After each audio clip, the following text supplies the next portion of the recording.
Today, 7 of Hong Kong's most prominent pro-democracy leaders were convicted of unlawful assembly, and as a result, could face up to 5 years in jail. It is another blow to what's left of the city's independence. Nick Schifrin focuses on 3 of those convicted and their fight against an increasingly aggressive Beijing. 82-year-old Martin Lee left court today gingerly and silently. 73-year-old Jimmy Lai wasn't even allowed in court. He was last seen in custody back in February. 64-year-old Lee Chuk-yan spoke for the group and admitted they were resigned to their fate. And if we are sentenced to jail in the future for this case or many other cases that are following, it is our honor to be in jail for walking together with the people of Hong Kong. Their supposedly offending walk took place in August 2019. That's Jimmy Lai, Martin Lee in the pink shirt, and Lee Chuk-yan.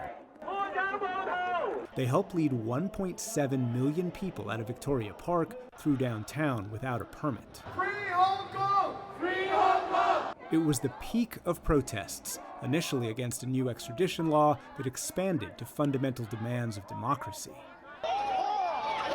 But they were shut down by a wave of arrests and a national security law that's targeted the city's freedoms. And today's convictions designed to discredit lifetimes of peaceful activism.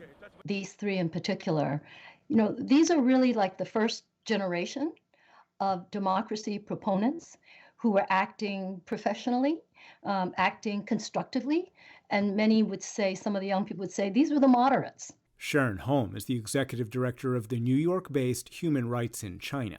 She says the 3 represent pillars of the democracy movement and the city.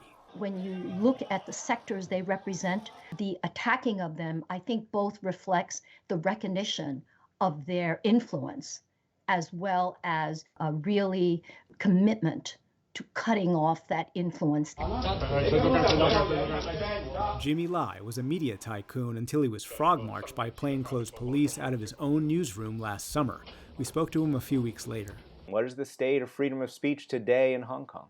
As long as people are becoming more cautious what they write, what they say, and in fear of violating the national security law, the freedom of speech is not there. Lai came to Hong Kong at 12 years old, stowed away on a fishing boat, and worked his way up to found a clothing line and Hong Kong's largest pro-democracy newspaper. He now faces multiple charges that could lead to years in prison.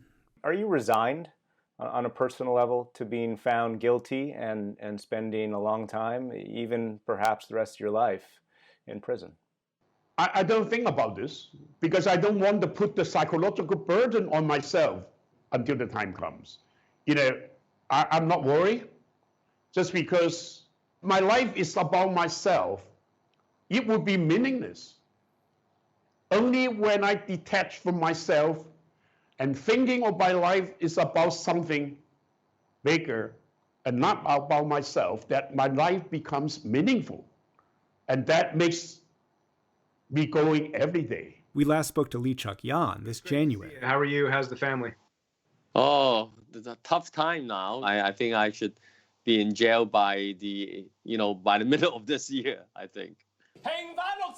Lee is a prominent Hong Kong union organizer and longtime advocate for Chinese mainland democracy. We spoke on the day that more than 1,000 Hong Kong police arrested an entire generation of Beijing critics. They were accused of subversion for organizing an informal political primary. They take over and control everything. I think that's what their grand plan is, to frustrate the people to such an extent that, either you emigrate to elsewhere, and if you stay on, you have to have the risk of being arrested. Martin Lee and I last met in July 2019 outside a noisy Hong Kong train station. We don't have democracy under British rule, but we have all the fruits of democracy, right? Human rights, freedoms, the rule of law.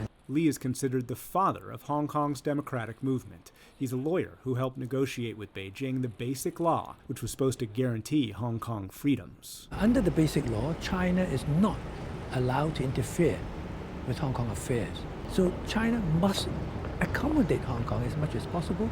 It must not interfere with Hong Kong's affairs. But Beijing now labels people like Martin Lee subversive, and recently changed Hong Kong's election law to ensure politicians were, quote, patriotic, as a state TV anchor said today. We are excluding the anti-China rabble-rousers from the governance framework and would not let them stir up trouble or make chaos. Those convicted today might be resigned to their fate, but the movement is not, says Hong. Martin and Jimmy Lai and Lee Cheuk-yan, will continue to be a kind of inspiration for those of us who are outside, and a reminder that sometimes there's a price to be paid, but that it's a long struggle. A struggle that continues decades after its first generation launched it. For the PBS NewsHour, I'm Nick Schifrin.